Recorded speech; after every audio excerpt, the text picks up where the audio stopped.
इस 29 वर्षों में जितने डीडी हाट के लोगों के साथ ठगी हुई, उतनी मेरे को लगता है कि हिंदुस्तान के किसी भी लोग क्या कहते हैं ये असेंबली में नहीं हुई होगी। उनको जिताने में किशन भंडारी का ज़्यादा रोल है, कांग्रेस का कम है। लेकिन लगता है कि अब 2027 में उनकी विदाई तय है। तो ये मैं ही नहीं कह रहा हूँ, उनकी पार्टी के जो लोग हैं, आज उन्हीं के पार्टी के जो ब्लॉक प्रमुख हैं डीडी हाट में, वो भी कह रहे हैं कि बिशनदा की क्या विदाई तय है। क्या बात है कि आज की तारीख में सरकार आपकी, आप सबसे वरिष्ठ विधायक हैं, आपकी अफसर ही नहीं सुन रहे। ये मैं नहीं कह रहा हूँ, ये माननीय बिशन सिंह चुफाल जी ने खुद कहा कि मेरी तो अब अफसर ही नहीं सुन रहे हैं। अधिकतर युवा या तो एनडीपीएस एक्ट में जेल की सलाहों के पीछे जा रहा है या फिर पॉक्सो एक्ट में। इसको आप जिस तरह से कानून के जानकार हैं, तो आप इसे किस रूप में लेते हैं?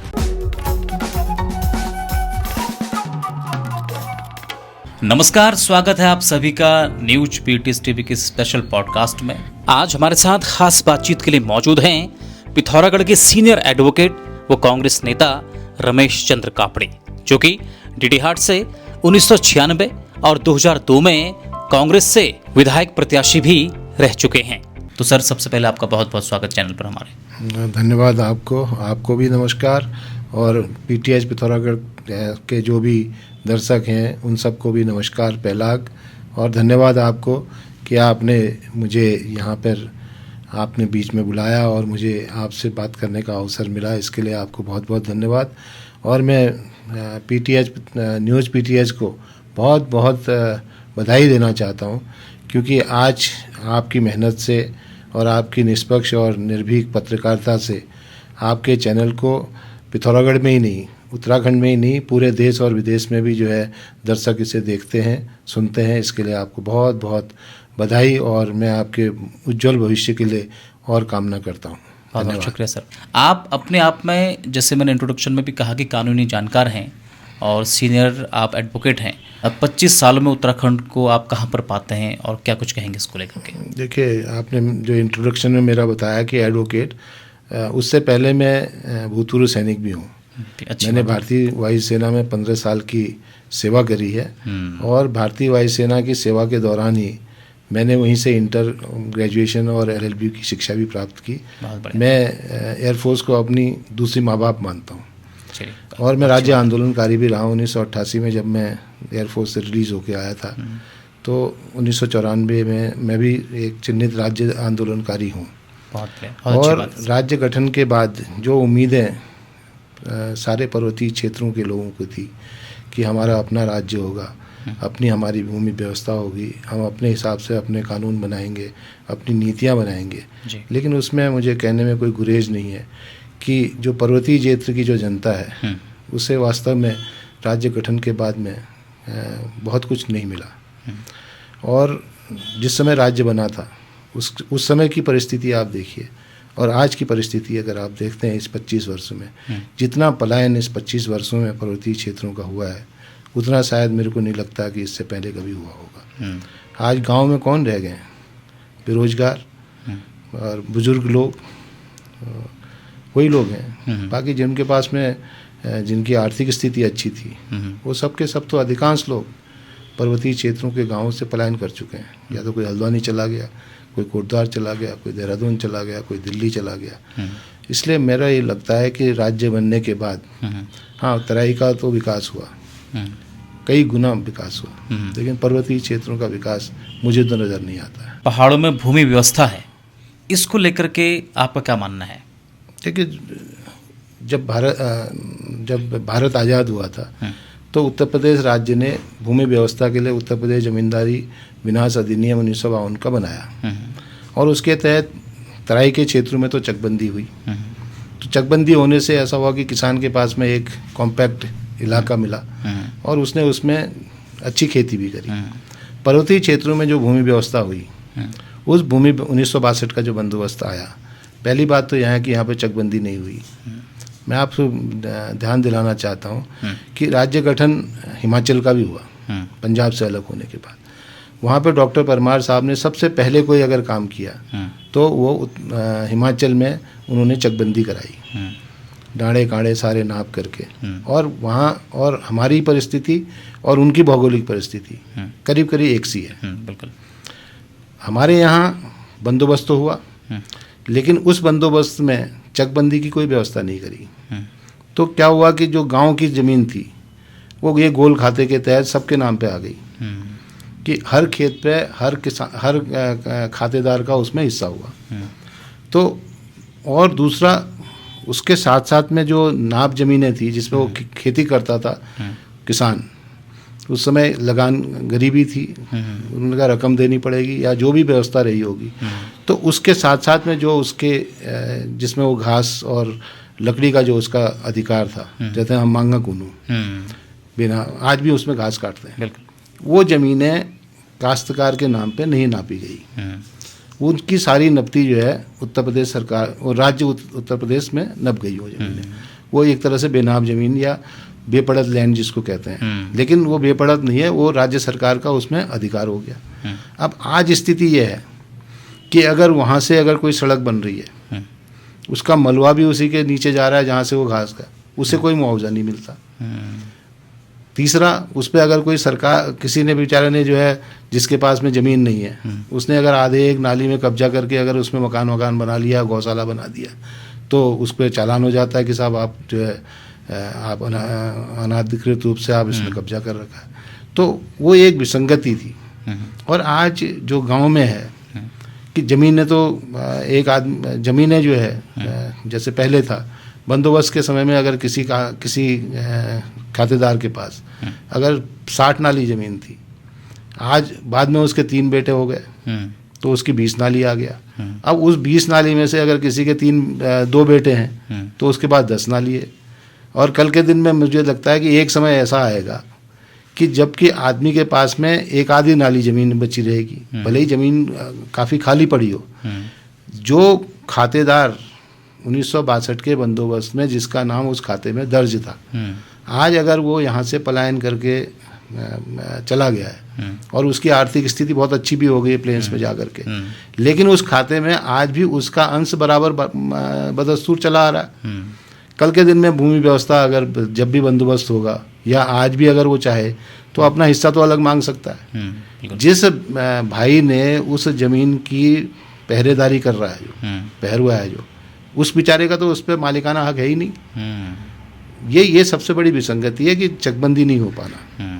और राज्य बनने के बाद माननीय तिवारी जी की सरकार थी, उन्होंने चकबंदी आयोग बनाया था, उसने थोड़ा बहुत काम भी किया। उन्होंने कहा कि आप स्वैच्छिक चकबंदी कर लीजिए, लेकिन स्वैच्छिक चकबंदी उस पर कोई बहुत ज़्यादा सफल नहीं हो पाई।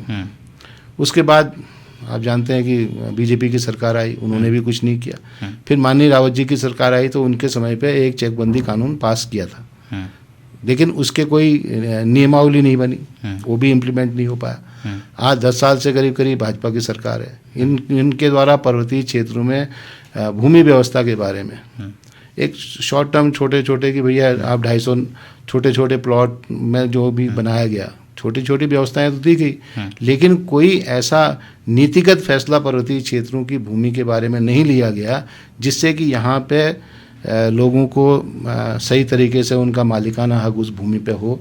और चकबंदी अगर हो जाती तो उससे ये होता है कि छोटे छोटे चक बनते तो आदमी जो है अपने कॉम्पैक्ट इलाके में कोई न कोई खेती कर सकता था, लेकिन इस तरह की व्यवस्था न होने से पर्वतीय क्षेत्रों में खेती उजड़ गई है।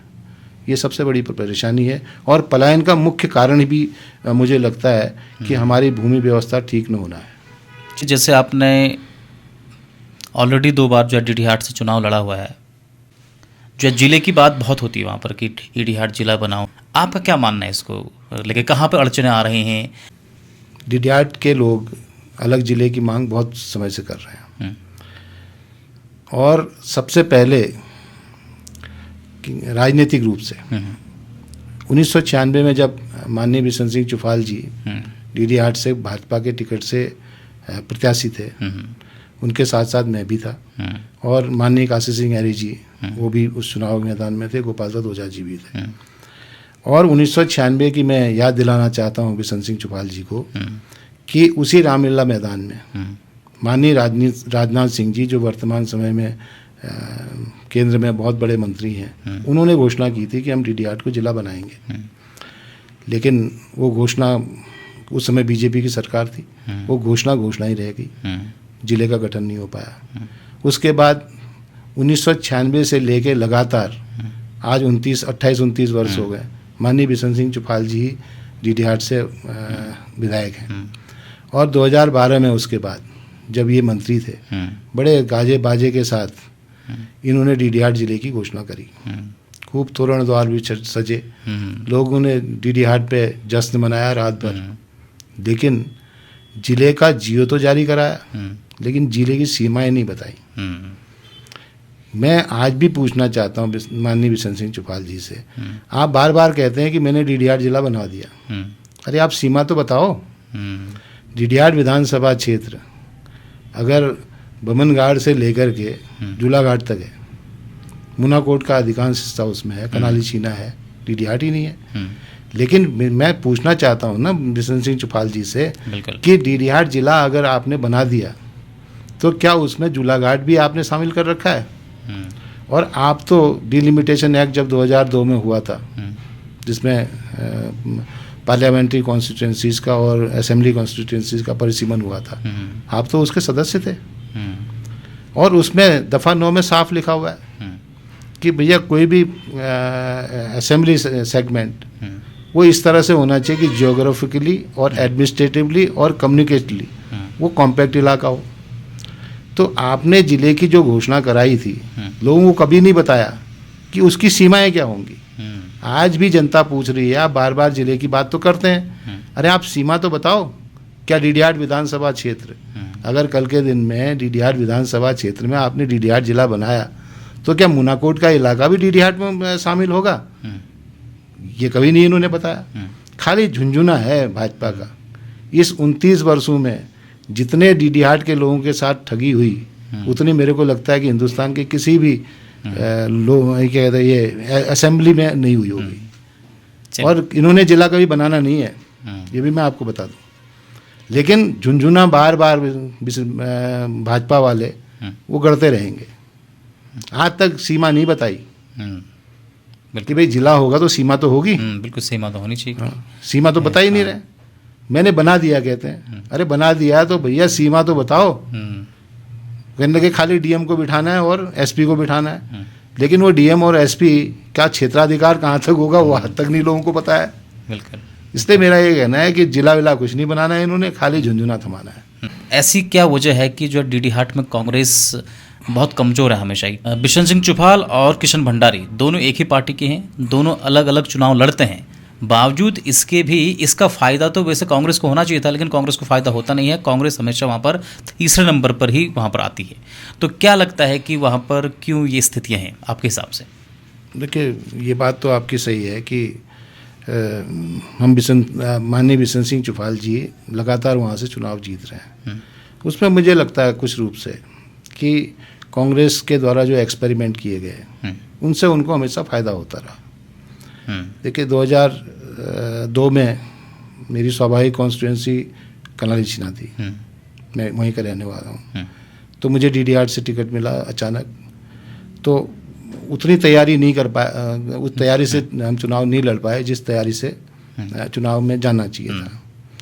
उसके बाद 2002 में मैं हार गया।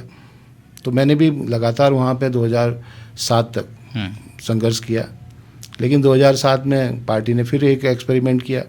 वहाँ पे मेरे छोटे भाई हेमपंत को टिकट दे दिया। हेमपंत भी मार्जिन से हारे, दूसरे नंबर पे रहे थे, वो बहुत कम ही वोटों से हारे थे। और उन्होंने भी संघर्ष जारी रखा, लेकिन अचानक 2012 में उनका भी टिकट कट गया। और फिर हमारी बहन रेवती जोशी जी को, एक महिला नेत्री होने के नाते, उनको टिकट दिया गया। वो भी हारी, उन्होंने भी संघर्ष जारी रखा। तो 2017 में फिर जाकर के एक एक्सपेरिमेंट हो गया, फिर वहाँ पे टिकट बदल गया। और मुझे ये लगता है कि 2017 और 2022 में तो माननीय बिशन सिंह चुफाल जी वो जो एक्सपेरिमेंट है वो तो किशन भंडारी जी की बदौलत जीते हैं, कोई कांग्रेस की कमजोरी से नहीं था। अच्छा। वो तो उनको जिताने में किशन भंडारी का ज़्यादा रोल है, कांग्रेस का कम है। लेकिन वोट तो उनको भी बहुत आए ना, लेकिन कांग्रेस को तीसरे नंबर पर आई। लोगों की जो नाराजगी थी, लोगों आज भी नाराजगी है डीडीआर विधानसभा क्षेत्र, वो जो नाराजगी थी 2017 में और 2022 में, हम उस नाराजगी को कांग्रेस के प्रति, कांग्रेस के पक्ष में नहीं कर पाए। तो वो नाराजगी वाला जो वोट था, वो अधिकांश वोट वो किशन सिंह भंडारी जी को मिल गया। इसलिए हम, लेकिन लगता है कि अब 2027 में उनकी विदाई तय है। तो ये मैं ही नहीं कह रहा हूँ, उनकी पार्टी के जो लोग हैं, आज उन्हीं के पार्टी के जो ब्लॉक प्रमुख हैं डीडीहाट में, वो भी कह रहे हैं कि विसंधा की क्या विदाई तय है। और उसी क्षेत्र से जो आज के तारीख में वर्तमान में जो उनके एक दर्जा राज्य मंत्री हैं, उन्होंने तो क्या कहते हैं, हरिद्वार के क्या वो हर की पैड़ी पे खड़ी होकर के इनकी विदाई की बात कर रहे हैं। तो हम ही नहीं, भाजपा भी खुद कह रही है, इनके नेता लोग, कि इस बार विसंधा की विदाई तय है। और कांग्रेस इस बार पूरे दमखम से चुनाव लड़ेगी, संगठनात्मक रूप से भी और जैसे भी होगा, और विदाई तय है। और 2027 में मेरा मानना ये है कि डीडीहाट में तो हम जीतेंगे ही जीतेंगे, पूरे उत्तराखंड में भी जीत करके अपनी सरकार बनाएंगे। काफ़ी जो लोगों में आक्रोश होता है और विदाई की बात होती है उनकी हमेशा, लेकिन आखिर में फिर पलड़ा भारी उन्हीं का होता है और जीत उन्हीं की झोली में जाता है। देखिए, मैं एक चीज़ तो मानता हूँ कि राजनीति में भाग्य सबसे प्रबल होता है। जनता के बीच में आपकी छवि के साथ साथ में अगर आपका भाग्य भी अगर प्रबल हो तो स्वाभाविक है कि परिस्थितियाँ आपके पक्ष में बन जाती हैं। और मुझे इस कहने में कोई गुरेज नहीं है कि हम सब जितने भी लोग डीडीहाट के नेता रहे हैं, उन सब में विसंधा का भाग्य सबसे प्रबल रहा है। तो विरोध के बावजूद भी उनकी झोली में जो है जीत चली जाती है। तो इस बार भी उनका भाग्य साथ है, लेकिन 6 बार हो गया, 7वीं बार नहीं होगा। तो इस बार आपकी दावेदारी रहेगी वहाँ से, डीडीहाट से? पार्टी का जो आदेश रहेगा, मैं तो हमेशा पार्टी का सिपाही हूँ, कांग्रेस का एक कार्यकर्ता हूँ। जो पार्टी का निर्देश होगा मैं उसके अनुरूप काम करूँगा। दावेदारी तो हमेशा ही रही है, इस बार भी है। तो ये जो 29 सालों में डीडीहाट को आप किस रूप में देखते हैं, कितना डेवलपमेंट हुआ है वहाँ पर आपके हिसाब से? मेरे को तो लगता है 29 सालों में डीडीहाट में विकास कम, विकास तो दिखता ही नहीं है। मैं तो आज भी पूछना चाहता हूँ माननीय बिशन सिंह चुफाल जी से कि हम एक डीडीहाट में साहसिक पर्यटन केंद्र की बात चली थी पंडरा के पास, आखिर वो साहसिक पर्यटन केंद्र गया कहाँ? बार बार घोषणा ये हुई कि साहब डीडीहाट से लेकर के सीराकोट तक रोपवे बनेगा, आखिर वो रोपवे गया कहाँ? एक चीज़ तो बता दें, इस 29 साल में 29 साल के इस कार्यकाल में एक सड़क की बात करना चाहता हूँ बमनगाड़ में, जो आपके लेक घाटी से लेकर के यहाँ रानीखेत हल्द्वानी होकर के आपके सांदेव तक आती है। वो सड़क बनी बाद में, इन्हीं के कार्यकाल में बनी 2004 के बाद। उस सड़क की अलाइनमेंट अगर आप देखेंगे तो एक चमाली का अस्पताल है जो उत्तर प्रदेश सरकार के समय, उत्तर प्रदेश जब था तब का बना हुआ है। बीच में मैं जब गया था तो जो सड़क बनी, वो जो अस्पताल है उसके 100 मीटर ऊपर बन गई, नीचे अस्पताल छूट गया। लेकिन आज तक वो अस्पताल जीर्ण शीर्ण अवस्था में है। मैंने जो देखा, तब तो डॉक्टर होते थे, मैंने इस बार तो वहाँ पे डॉक्टर भी नहीं देखा, और जो डॉक्टर का जो कमरा था उस पर भी झाड़ झंकार उगे हुए देखे। लेकिन क्यों ये है बदहाली? एक छोटा सा मैंने एग्जाम्पल दिया, जिले के नाम पे ठगी, साहसिक पर्यटक के नाम पे ठगी, सीराकोट मंदिर के लिए रोपवे वो ठगी, और दूसरा कोई भी एक काम, मैंने तो सुना है कि पिछली बार इन्होंने चुनाव में ये घोषणा करी थी कि मुंशियारी का आलू नीचे जाता और चिप्स बन के वापस आता है। हम देवलथल में एक चिप्स की बनाने की फैक्ट्री क्या नहीं लगा सकते? कहाँ गई वो फैक्ट्री? एक भी अस्पताल, ये बता दें कि कोई भी डीडीहाट विधानसभा क्षेत्र में जूलाघाट से लेकर के वो क्या कहते हैं चमाली हल्द्वानी तक एक अस्पताल इन्होंने बनवाया हो जिसमें सारी सुविधाएं हो। एक क्या डीडीहाट विधानसभा क्षेत्र के लोगों का ये अधिकार नहीं होना चाहिए कि उनके यहाँ भी एक कोई इस तरह का इंस्टीट्यूशन आए जिससे कि वहाँ हमारे बच्चे पढ़ें और वो अपना रोज़गार प्राप्त कर सकें। आज की तारीख में BA MA करके आप भी जानते हैं कितने लोगों को रोज़गार मिल रहा है। जब तक हमारे पास में टेक्निकल एजुकेशन नहीं होगी, चाहे वो होटल मैनेजमेंट के रूप में हो, चाहे आपके IT सेक्टर के रूप में हो, चाहे आपके इंजीनियरिंग में हो, कौन सा संस्थान खुलवा पाए आप?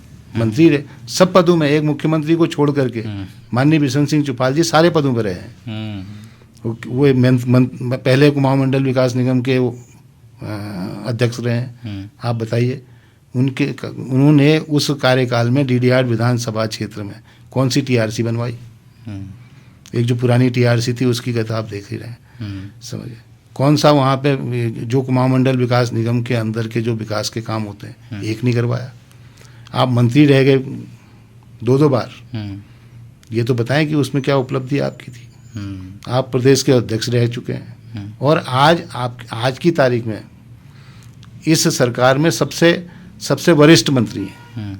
लेकिन क्या बात है, मंत्री रहे हैं, क्या बात है कि आज की तारीख में सरकार आपकी, आप सबसे वरिष्ठ विधायक हैं, आपकी अफसर ही नहीं सुन रहे। ये मैं नहीं कह रहा हूँ, ये माननीय बिशन सिंह चुफाल जी ने खुद कहा है कि मेरी तो अब अफसर ही नहीं सुन रहे हैं। तो इसका मतलब क्या है कि भैया आपका समय मतलब जी जो इतने आपने जनता की सेवा करी या नहीं करी, लेकिन अब आपकी ही अगर अफसर नहीं सुन रहे हैं तो किसकी सुनेगा?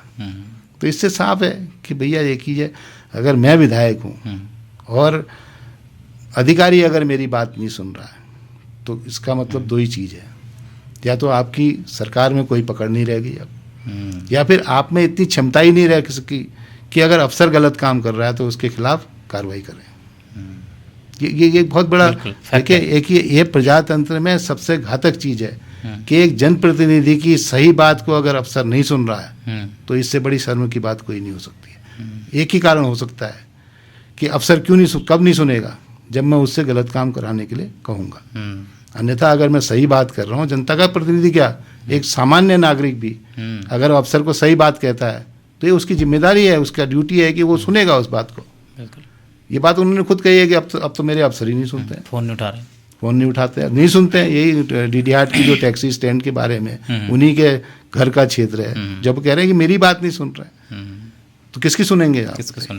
क्या कारण है ये तो बताएं कि भाई क्यों नहीं सुन रहे हैं। ये तो नहीं स्पष्ट किया उन्होंने। अस्कोट में एक बार सोने की मतलब वो तांबे की खान थी, बाद में उसमें सोना भी निकला, कहते हैं लोग कुछ हुआ। आखिर वो बंद कैसे हो गई? आपने कोई प्रयास नहीं किया। देखिए दूसरा, रोजगार की बात भाजपा बहुत करती है। मैग्नेसाइट मिनरल्स पिथौरागढ़ की वो बंद हो गई, हिमालयन मैग्नेसाइट बंद हो गई, आपके BRL भारत रिफैक्ट्री लिमिटेड थी देवलथल की, वो बंद हो गई। रोजगार कहाँ से आएगा? कोई प्रयास किया भाजपा सरकार ने कि इन इंस्टीट्यूशंस को वापस खड़ा करने का? DDR की तो DDR तो है ही है, DDR में तो विकास दिखता ही नहीं है। अब तो मैं कह रहा हूँ इस बार कांग्रेस दूरबीन मतलब एक टॉर्च ले जाकर के दिन में हम DDR विधानसभा क्षेत्र में जाएंगे और उस टॉर्च की रोशनी में लोगों से पूछेंगे आप विकास दिखाओ करके। इस 29 सालों का कहाँ गया विकास? टॉर्च लेके भी अगर आप ढूंढेंगे तब भी कोई विकास आपको नज़र नहीं आएगा। अच्छा, अगर माना जब DDR की जनता ने आशीर्वाद दिया या फिर पार्टी ने पहले आशीर्वाद दिया, उसके बाद अगर आपको DDR की जनता चुनती है तो क्या आपके एजेंडे रहेंगे, क्या आपकी प्राथमिकता रहेंगे? देखिए सबसे बड़ी बात है कि पलायन को कैसे रोका जाए। ये पहाड़ का एक पर्वतीय क्षेत्रों का, चाहे मैं कुमाऊं की बात नहीं, गढ़वाल की बात, दोनों क्षेत्रों की है, आखिर पलायन रुकेगा कैसे? देखिए आज बड़ा कष्ट इस बात का है कि हमारी क्या कहते हैं धारों में, नौलों में, बड़े बड़े झरनों में नेचुरल मिनरल वाटर है। मुंशियारी का पानी आप पीजिए, अगर अभी आपने खाना खा रखा 2 घंटे में आपको फिर भूख लग जाएगी। हम उसकी पैकेजिंग नहीं कर पाए पानी की। हम आज की मुझे बड़ा कष्ट हुआ, मैं जब गुंजी गया एक बार तो मैं देख रहा था कि वहाँ भी बिस्लरी का पानी की बंद बोतल का पानी पी रहा आदमी। तो हम अपना पानी बेचने की योजना नहीं बना सके आज तक। तो सबसे बड़ी प्राथमिकता है कि भाई उत्तराखंड ही नहीं, मेरे विधानसभा क्षेत्र में कुछ इस तरह के तो उद्योग लगें जिसमें बहुत ज़्यादा पूंजी लगाने की ज़रूरत नहीं होती, जिससे पर्यावरण को कोई नुकसान ना हो। इस तरह का कोई रोजगार परक क्या कहते हैं परियोजनाएं लाने की ज़रूरत पड़ेगी, जिससे कि हमारे नौजवानों को रोजगार मिले। हाँ, नौजवानों में हताशा किस बात को लेकर के? रोजगार का कोई साधन ही नहीं दिखता है। आप नौजवान से पूछे, पहले फौज का एक साधन था। मैं भी जो प्रोडक्ट हूँ, मैं इसी फौज की प्रोडक्ट हूँ। मैंने भी 15 साल सेवा करी है, आज पेंशन मिल रही है। तो लेकिन अब जो ये अग्निवीर योजना लाए, उससे जो हमारे फौज में जाने के जितने रास्ते थे वो तो सब बंद हो गए। तो नवयुवकों को रोजगार कहाँ से? आज की तारीख में आप देखिए हमारे नौजवान क्या कर रहे हैं। बड़ा कष्ट है इस बात का है। पूना में, सूरत में, अहमदाबाद में एक छोटी मोटी 12,000, 10,000, 15,000 से ज़्यादा का नौकरी के लिए वहाँ भटक रहा है बेचारा। ये तो सत्यता है ना, इसको स्वीकार करना पड़ेगा, चाहे मैं किसी भी दल का हूँ या ना हूँ। लेकिन जो नौजवानों के पास में आज की तारीख में पर्वतीय क्षेत्रों में कोई रोजगार का साधन रह ही नहीं गया। ठेकेदारी कितने बनाएंगे हम? बिसन्नाथ में बहुत बना दिए, समझ गए। दुकानें कितनी खोलेंगे? लेकिन दुकान खोलने के बाद उसके लिए ग्राहक भी तो चाहिए। ग्राहक तो है ही नहीं। परचेजिंग पावर ग्रामीण क्षेत्र में खत्म हो चुकी है। नहीं है, पर परचेजिंग पावर ही नहीं रह गई है। समझ गए। जो पहले परंपरागत रूप से, देखिए पहले पहले की बात कह रहा हूँ मैं आपसे, मैं भी ग्रामीण क्षेत्र से आया हूँ। पहले छोटे मोटे गांव में, हर गांव में आप देखेंगे पहले ठेकेदार होते थे PWD के। सड़कें बनती थी अगर 10 किलोमीटर की, तो उसमें से आधा किलोमीटर के जॉब होते थे। वो बेचारे जो है लोकल जो ठेकेदार होता था, वो उसमें आधे किलोमीटर जॉब का ठेका लेकर के, उसमें क्या था, ग्रामीणों को रोजगार भी मिलता था, उसके भी अपनी आर्थिक व्यवस्था ठीक होती थी, कुछ दुकानें भी चल जाती थी। तो ग्रामीण जो अर्थव्यवस्था थी और कुछ खेती ठीक थी। मिलेट्स की बात कर रहे हैं, खूब मड़वा तो खूब होता ही था। मड़वा होता था, भट्ट होता था, गहत होता था। आज की तारीख में तो भट्ट गायब, गहत गायब, मड़वा गायब। हम लोगों को यही नहीं समझा पा रहे हैं कि भैया बंजर खेत मत छोड़ो, कल के दिन तो इसमें जंगल उग जाएगा, तो उसके बाद में तुम इससे भी हाथ धो बैठोगे। हम उनको यही नहीं समझा पा रहे हैं कि भाई बंजर ज़मीन में आप तेजपत्ता लगाइए, जिससे हमारी आय का साधन बढ़े। आप बंजर ज़मीन में कह रहे हैं कि भैया यहाँ पे सुअर है, आपका बंदर है। अरे इस तरह की हम लोगों को प्रेरित करें कि उसमें वो अदरक की खेती लगाएं, हल्दी लगाएं, मिर्च लगाएं, जिससे कि उससे क्या कहते हैं आपके बंदरों से और सुअर से जो है निजात पा सकें। लेकिन हम ऐसा कोई प्रयास तो मेरे को लगता नहीं है कि हम कर रहे हैं पर्वतीय क्षेत्रों के लिए। तो कल के दिन में मैंने आपसे कहा, मैं तो खुद ग्रामीण पृष्ठभूमि का व्यक्ति हूँ और थोड़ा बहुत देश में भी देख रखा है। तो जब तक हम रोजगार के साधन ग्रामीण क्षेत्रों में नहीं पैदा करेंगे, तब तक ये पलायन नहीं रुकेगा। तो और इससे आगे आने वाली परिस्थितियाँ और ख़राब होंगी अगर यही हाल रहा। बिल्कुल। तो ज़मीनें अगर बंजर रह गई, उसमें पेड़ उग जाएंगे। पेड़ उग जाएंगे तो कल के दिन में वो जंगल का रूप ले लेगा। और गोडा वर्मन में तो माननीय सुप्रीम कोर्ट ने कही दिया कि forest means it shall take its dictionary meaning. Forest चाहे प्राइवेट फॉरेस्ट हो, चाहे प्रोटेक्टेड फॉरेस्ट हो, चाहे पंचायत हो, फॉरेस्ट तो फॉरेस्ट ही है। फिर तो आप एक पेड़ भी नहीं काट पाएंगे, तो ज़मीनें कहाँ बचेंगी। ये मेरा कंसर्न है कि भाई इस तरह की बातें जो हम लोगों के बीच जाकर के उनको जागरूक करने का काम तो करना पड़ेगा। हम जो इस वक्त देख रहे हैं जनपद में, अपने डिस्ट्रिक्ट में, अधिकतर युवा या तो NDPS एक्ट में जेल की सलाखों के पीछे जा रहा है या फिर पॉक्सो एक्ट में। इसको आप जिस तरह से कानून के जानकार हैं, तो आप इसे किस रूप में लेते हैं? देखिए, दोनों में मुझे लगता है कि जागरूकता की कमी है, जागरूकता कम है। जहाँ तक NDPS एक्ट का बात है, देखिए मुझे लगता है कि जो भांग हम उगाते हैं, देखिए भांग के बहुत सारे उपयोग हैं। ऐसा नहीं कि सिर्फ उसका एक अत्तर या चरस ही चरस बनती है। सबको मालूम है कि भाई कोई ऐसा घर नहीं होगा जिसमें भांग के दाने नहीं होंगे। कोई ऐसा उत्तराखंड में कम से कम पहाड़ी जो है उसने भांग की चटनी ना खाई हो। कोई ऐसा घर नहीं होगा जिसमें भांग की मतलब क्या सुरुआ बना करके उसको आज भी जो है गांव में जो है उसको औषधि के रूप में यूज़ करते हैं। तो पहली बात तो यह है। और दूसरा, भांग सब जगह उगती है, नष्ट करने की कोशिश करी गई लेकिन नष्ट तो हो नहीं पाया। मुझे ये लगता है कि जिस तरह से अफीम के लिए इन्होंने नीति बनाई लाइसेंस देने की, ऐसे ही भांग के लिए भी पर्वतीय क्षेत्रों में लोगों को लाइसेंस देना चाहिए और उनमें जागरूकता इस बात की लानी चाहिए कि भैया एक चीज़ है, इसके अगर आपने इसका अत्तर बनाया तो इसके जो प्राविधान है बहुत ही सख्त हैं कि आपको जो है 20 साल तक की सज़ा हो सकती है। ये जागरूकता जब तक हम लोगों को नहीं बताएंगे तब तक ये गरीब लोग, देखिए फंस कौन रहा है आज की तारीख में चरस में 70 में, ग्रामीण क्षेत्र का गरीब युवा, अधिकांश जो मैंने देखा ग्रामीण क्षेत्र का गरीब युवा जिसमें जागरूकता की कमी है, मतलब अधिकांश लोगों में। मैं कुछ लोग तो मैं ये नहीं कहता हूँ कि हर आदमी इनोसेंट है, कुछ तो हो सकता है प्रोफेशनल होंगे, लेकिन जो युवा जो है वो उसको जागरूकता की कमी है और गांव में कुछ हो नहीं रहा। दूसरा उसने कहा भैया भांग के सिवा तो कुछ हो ही नहीं रहा। तो इसके लिए मेरे को लगता है भांग की खेती के लिए राज्य सरकार ने नीति बनानी चाहिए, मेरा मानना है। दूसरा पॉक्सो का जो मामला है, देखिए कुछ तो जागरूकता की कमी है, लोगों को समझाना पड़ेगा कि 18 साल से कम की उम्र की जो हमारी बच्चियां हैं उनके जो यौन शोषण पे सख्त कानूनी प्राविधान है कि आपको इतने तक की सज़ा हो सकती है। इसके लिए भी लोगों को जागरूक करने की ज़रूरत है और उसका जागरूकता अभियान चल भी रहा है।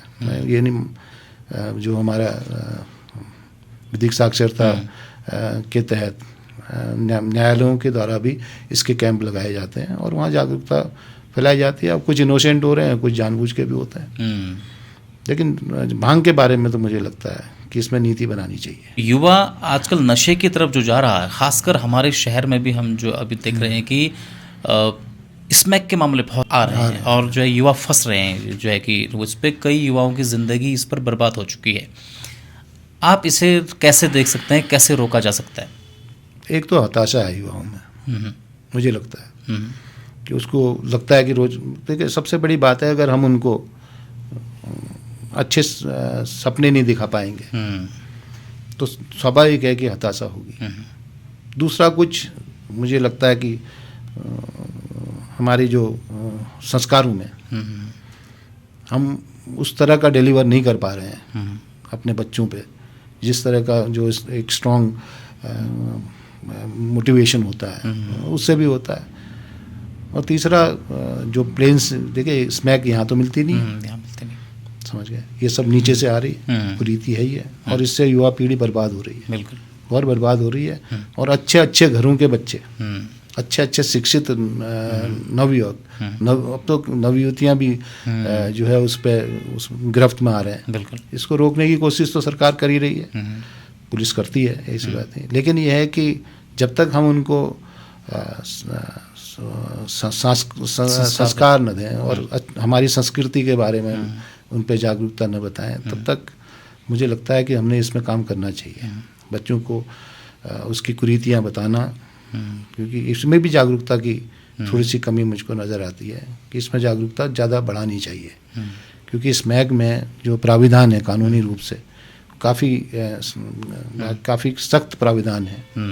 अगर किसी के पास में मतलब अगर स्मैक मिलती है तो उसके लिए भी वही सज़ा है जो चरस में है, 20 साल तक की सज़ा, 25 साल तक की भी सज़ा हो सकती है। तो ये लोगों का भविष्य बर्बाद हो रहा है, बिल्कुल हो रहा है। उसके लिए कुछ तो हमारे संस्कारों में कमी दिखती है मुझको, और कुछ जागरूकता की कमी, कुछ हताशा है, निराशा है।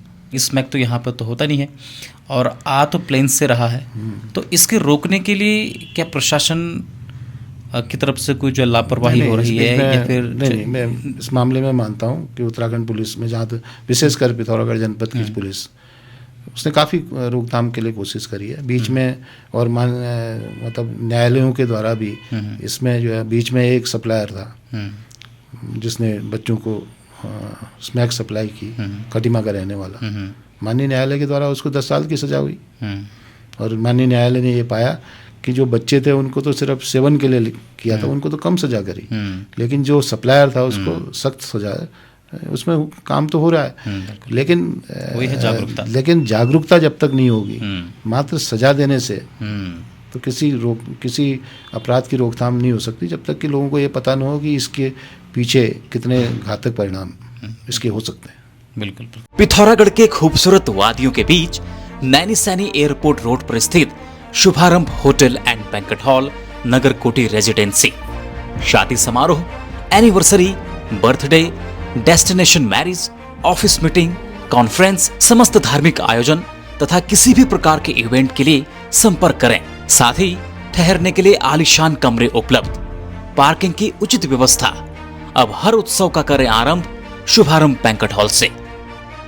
खबरों में बने रहने के लिए न्यूज़ पीटीएस टीवी को सब्सक्राइब करें और बेल आइकन दबाएं और साथ ही फेसबुक पर न्यूज़ पीटीएस टीवी पेज को लाइक या फॉलो करें।